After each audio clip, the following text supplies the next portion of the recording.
Texas, the Lone Star State. With booming cities, a huge influx of new residents, and great barbecue. A place where everything is bigger and better, but still surprisingly cheap, with almost no taxes. Well, that's the reputation. But the reality is way more complicated. In fact, a 2023 study by CNBC even found that Texas was the worst state in America to live in, just ahead of the sun-scorched desert of Arizona. How can that be?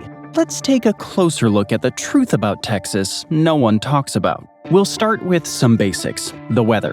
While you may think the weather in Texas is milder than in many states, particularly if you currently live in the frigid north of the country, it can also be very extreme. The state sits right in the middle of an area known as Tornado Alley, which is, well, exactly what it sounds like. Basically, a whole lot of tornadoes pass through it, destroying everything in their wake. In fact, Texas is ranked in the top 5 states nationwide for most tornadoes, averaging around 120 per year, or in other words, one tornado every 3 days. North Texas residents especially need to have access to an underground shelter nearby, since they get hit with more tornadoes than most. While you can mostly protect yourself from tornadoes by hiding underground, you can't take your whole house with you. And 250 mile an hour, 402 kilometer an hour winds don't mix well with roofs and walls. That means unless you have really great, usually extra and specific tornado insurance, unlikely, as you'll see later on, tornadoes can deal some devastating damage to your finances. If you're in the southeast, you don't need to worry that much about tornadoes, but you will get slammed by hurricanes. There's almost no corner of the state that escapes natural disasters. Since Texas is right on the Gulf of America, formerly the Gulf of Mexico, that means the coast and even some inland cities are especially vulnerable. Since some of Texas's biggest cities, including Houston, the 4th biggest city in the country, sit right on the coast, that creates a huge problem. On August 25, 2017, Hurricane Harvey made landfall just northeast of Corpus Christi, having intensified into a Category 4 hurricane while barreling towards the Texas coast. Wind gusts took out the international airport and caused severe damage to coastal towns, destroying hundreds of homes and businesses in the Rockport and Fulton area. Water and power were cut off for weeks, something you'll see isn't all that rare for Texas. 103 people died in the state, and the National Oceanic and Atmospheric Administration, NOAA, estimated the total damage to be around $125 billion, though some numbers are even higher. Unfortunately, hurricane season will likely get worse and worse over time due to climate change, making living on the Texas coast pretty risky. And if all that wasn't enough, thanks to dry, hot conditions in large sections of the state, Texas is often scorched by wildfires. In February of 2024, the Smokehouse Creek fire roared into existence after a utility pole downed a power line. It rapidly covered over 1.1 million acres, 445,154 hectares in just a week, burning an area slightly bigger than Rhode Island. The damage was so intense that it ended up being the biggest fire in Texas history, and the 9th biggest fire ever in US history. And we haven't even touched the golf ball-sized hail, flash floods, and thunderstorms. This cornucopia of disasters has naturally started affecting homeowners' ability to get insured. The risk from extreme weather is increasing due to climate change, and many insurance companies are imposing insane premiums in Houston and the surrounding coast, or even refusing to insure homeowners at all. According to Bankrate, Texas is currently the 6th most expensive state for home insurance, with an average annual premium of just over $4,000 for a $300,000 home. Insurance website Insurify believes that due to increasingly severe weather, Texas will climb to 5th place by the end of 2025. So how much is the weather really worsening in the Lone Star State? Well, NOAA has been tracking the severity of natural disasters in Texas and showed that in the early 2000s, the state had about 2.5 weather disasters per year with damage in the billions. By the mid-2020s, that number was up to 8.5 weather disasters per year. That's had a serious impact, not just on longtime residents in hurricane-prone areas, but also on the many newcomers who moved to Texas for the relatively affordable real estate. Now, many are facing extortionate insurance premiums, or worse, the prospect of insurance companies refusing to cover their homes at all in the coming year. Other areas of the state face high winds. Amarillo, Texas actually ranked as the windiest city in the United States. Due to the relative lack of vegetation and humidity in those regions, dust storms can be fierce. And that's before we mention the air, but we'll get to that soon. This is what Denton, Texas looks like in the middle of a dust storm. Strangely enough, the same state that is subject to droughts is also subject to floods. But these extremes also mean that water usage is sometimes restricted to make sure there's enough for everyone. But at least during those blistering, often humid Texas summers, depending on where you are, you can count on the AC to keep you cool, right? Well, maybe. Texas has a unique electrical grid, and not in a good way. It's mostly disconnected from the rest of the US, a decision rooted in the state's fierce sense of independence, which apparently extends even to power lines. For those unfamiliar with why Texas is so obsessed with independence, here's a bit of history. Texas was once part of Mexico until it revolted and declared itself an independent republic. It remained a sovereign nation for nearly a decade, from March 2, 1836 to February 19, 1846. Secession is still an issue often raised by some Texas politicians and citizens when federal politics don't appear to be going their way. One 2024 poll by Redfield and Wilton Strategies found that 33% of Texans supported secession. While that's not a majority, it's certainly a significant amount. This history of independence has affected state politics up to this day, as Texans often feel they want to operate without much interference from the federal government. The phrase "don't tread on me" is often used in political protests to signify Texas's feelings of independence. However, it has also led to Texas wanting to maintain a lot of control of its own affairs, up to, but not limited to, its power generation. Unfortunately, the Texas power grid has a habit of failing when it's needed most, thanks in part to the ironically named Electric Reliability Council of Texas, or ERCOT. The grid especially tends to fail in extreme weather, which, as we've already covered, Texas has plenty of. You may remember when the state made the news in 2021 for its entire grid failing for several days during Winter Storm Uri. A snowstorm hit the state, dumping 3 to 6 inches, 7.6 to 15 centimeters of snow on cities like Dallas and Austin. Maybe that doesn't sound like a huge amount, but in a state that isn't used to that kind of weather, people's electricity, heating, and water shut down. Residents were left lighting fires and huddling under blankets for warmth. In the end, over 200 people died from a lack of utilities and freezing temperatures. From that moment, many Texans have been anxious about impending snowstorms or cold fronts, urging each other to stock up on bottled water, food, and toilet paper, even in advance of below-freezing temperatures with no storm in sight. It's not a great sign for your state when the thermometer hitting 25 degrees Fahrenheit, 4 below Celsius, turns citizens into survivalists. But surely the state government learned from their mistakes and have now done something after such a public failure of their power grid? Well, some people did try to by taking the electric company to court. Unfortunately, the court ruled that the privately owned power grid in Texas has no obligation to provide power in times of crisis. And while Texas decided providing an unreliable grid wasn't enough, they also deregulated their utility prices. While this isn't bad for those with fixed-rate energy contracts, some Texans still have variable-rate contracts, meaning when it's hard to provide power, utility companies will spike their prices up by a lot. For example, during Winter Storm Uri, the Public Utility Commission in Texas let the price of electricity rise to $9 per kilowatt hour as opposed to the usual price of 12 cents per kilowatt hour, a 7,400% increase. This means that the relatively cheap cost of housing in Texas, valued at a median price of $339,500 as of 2025, may not be all that worth it.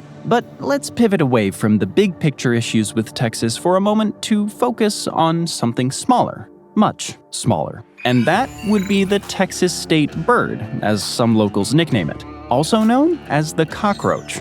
Did you know that Houston was ranked the dirtiest city in the US? It earned the title for several reasons: high pollution levels, lack of cleanliness, and the cockroaches. The city ranks #1 nationwide for household cockroach infestations. And the infestations aren't just limited to Houston, or even just cockroaches for that matter. There's also massive beetles, mosquitoes the size of dragonflies, scorpions, fire ants, and tarantulas. As one Texas born and raised commenter said online, most of our fauna will bite, sting, or chase you up a tree. But there must be another reason many people are moving here, including Elon Musk, who famously moved his headquarters to the state partly to avoid high California taxes. Well, maybe it is the taxes? Because Texas has no state income tax. This may seem like everyone's hitting the free money jackpot, except taxes still need to come from somewhere, because a state, especially one as populous as Texas,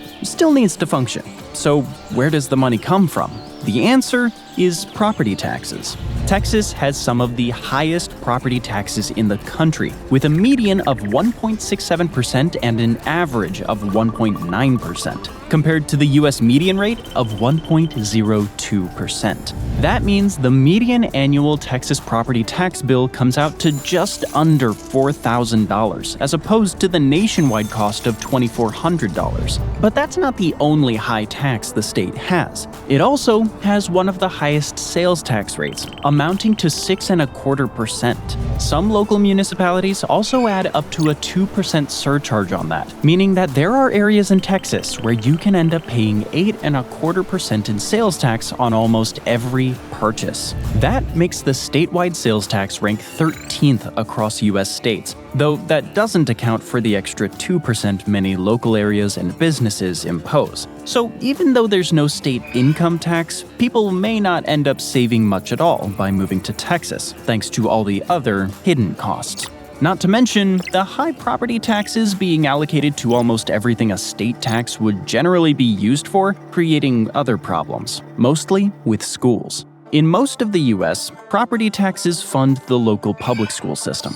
But in Texas, that money goes to a whole lot of things not covered by the non-existent income tax, including infrastructure, the public service sector, and healthcare. As a result, Texas ranks relatively low in public education, with persistent concerns about both quality and content. Over the past 15 years, the state has passed a series of controversial laws that strictly define what students can and cannot be taught, especially on topics that may conflict with strict Christian religious beliefs. In some cases, schools have even been instructed to present false or misleading information. One recent example was in early 2025, when the Texas Senate introduced 2 bills. One requiring the 10 Commandments to be displayed in every classroom, and another mandating dedicated time for prayer during the school day. When lawmakers opposed to the bill argued that this violates principles separating church and state, the Texas legislature responded by ignoring them and approving the bills. In defense of the bill, Senator Mays Middleton said, quote, "Our schools are not God-free zones." 166 religious leaders and representatives from Jewish, Muslim, Christian, Sikh, and Buddhist communities signed a letter protesting the 10 Commandments bill, but it did little to change the legislature's mind. Texas also passed laws giving parents and school boards more power to ban books from school libraries.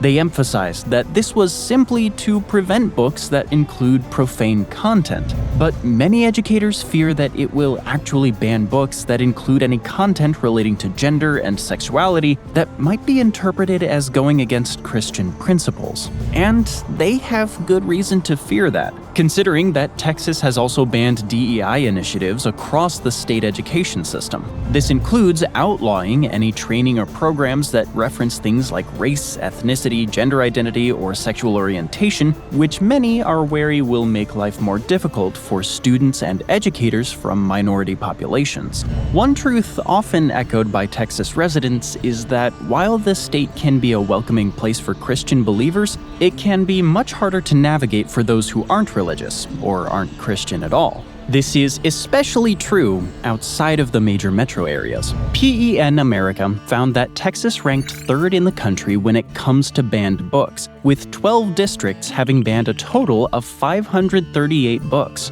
However, that's not for a lack of trying. Parents in Texas challenge the availability of certain library books all the time, as Texas ranks first in the country for attempts at book banning. There were 93 separate attempts to ban over 2,300 book titles in 2022 alone. With all the book bans and state laws interfering with education, perhaps it's no surprise that a study by Wallet Hub found that Texas is one of the least educated states in the country, ranking 41st. The state also ranks 49th when it comes to percentage of diploma holders in the U.S. While parents do have the option to send their children to charter or private schools, the latter are expensive, with an average private school costing $11,000 in tuition per year, with much higher fees in major cities like Dallas and Houston. So they're really only accessible to upper-middle-class and wealthy Texans, creating a big divide between rich and poor in who can and cannot afford decent schooling.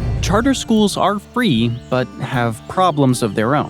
Namely, they don't seem to stay open for long. Between 2020 and 2022, 55 Texas charter schools closed. While the pandemic was ongoing then, students were still engaging in e-learning, and public schools didn't experience anywhere near this closure rate. And the problem wasn't just relegated to the pandemic years. San Antonio's Jubilee Academy's Highland Park closed just 2 weeks after the 2023 school year started. 210 students were left with nowhere to go, and parents scrambling last minute for education solutions. Data shows that 1 in 4 charter schools fails within 5 years of opening, and within 10 years, 40% of them fail overall. Reasons include low enrollment in almost half of cases and fraud or mismanagement in 21.6% of cases. In other words, the average Texan parent is often stuck choosing between a struggling public school that mandates prayer, an expensive private school, or a charter school with a coin flip chance of shutting down halfway through the year. None of the options are ideal, and for many families, it's a constant gamble. But at least they're paying less in taxes? Well, whatever Texans do end up saving in taxes, they may end up paying in healthcare. Texas has an absurdly high number of uninsured residents, with 21.7% of adults lacking health insurance in 2023. That's compared to the U.S. average of 11%. This makes Texas the state with the highest percentage of uninsured residents in the country. So logically, the state chose not to expand Medicare to cover them, something that happens when a state doesn't like taxes. If you're planning on moving, you better be prepared to pay for a great private plan, or have one provided to you through your job. You can go to one of the state's public hospitals instead, but Texas public health care ranked 42nd out of all 50 states in 2020, so they may not be the best bet either. Unsurprising, since they don't get much in the way of taxes. So a lot of people in Texas clearly don't have decent healthcare access, and that's not the best way to be, because, well, health in Texas isn't great. The first problem is, shockingly enough, for a state that has a lot of wide-open expanses, the air quality. Texas is the heart of the U.S. oil and gas industry, and a lot of places that rely on those industries, particularly in West Texas, rank as some of the most polluted cities in the country. For people with asthma and other breathing issues, living in Texas, particularly West Texas, is difficult. 2.3 million people in Texas live within half a mile, 0.8 kilometers, of oil and gas operations, spewing more than 8,500 tons, 7.7 million kilograms of pollution in the air, including substances like benzene, formaldehyde, methane, and plenty of others. A huge segment of West Texas, including most of the counties around Odessa and Midland, has a cancer risk that exceeds the EPA's level of concern. And if that wasn't enough, Dallas ranked as the second worst city in the U.S. for allergy sufferers in 2023, thanks to sky-high pollen counts and the state's generally dusty conditions. In fact, many people who move to Texas develop allergies for the first time in their lives. And there are far more deadly things to worry about than sneezing, like cancer. In Odessa, for example, which was mostly built up for oil industry workers, the amount of pollution in the air is staggering. Air analysts found that hydrogen sulfide levels were 82 times their acceptable levels for residential areas, making everything smell like rotten eggs in addition to slowly killing you from the inside out. In fact, residents are strongly advised to not even drink the water. But that's far from Texas's only problem. It has, perhaps unsurprisingly, some of the unhealthiest cities in the country. In 2023, the state had an obesity rate of 35.5%, which isn't the worst in the country, but is also far from the best, putting it at number 18 nationwide. In 2021, the state was also ranked 18th nationwide for age-adjusted death rates. Local residents also had an almost 4% higher incidence of heart disease than the general U.S. population. Lack of healthcare access combined with food deserts, a heavy meat-centric cuisine, environmental pollutants, and an intense car culture that leads to people living pretty sedentary lives have caused relatively shorter lifespans in Texas.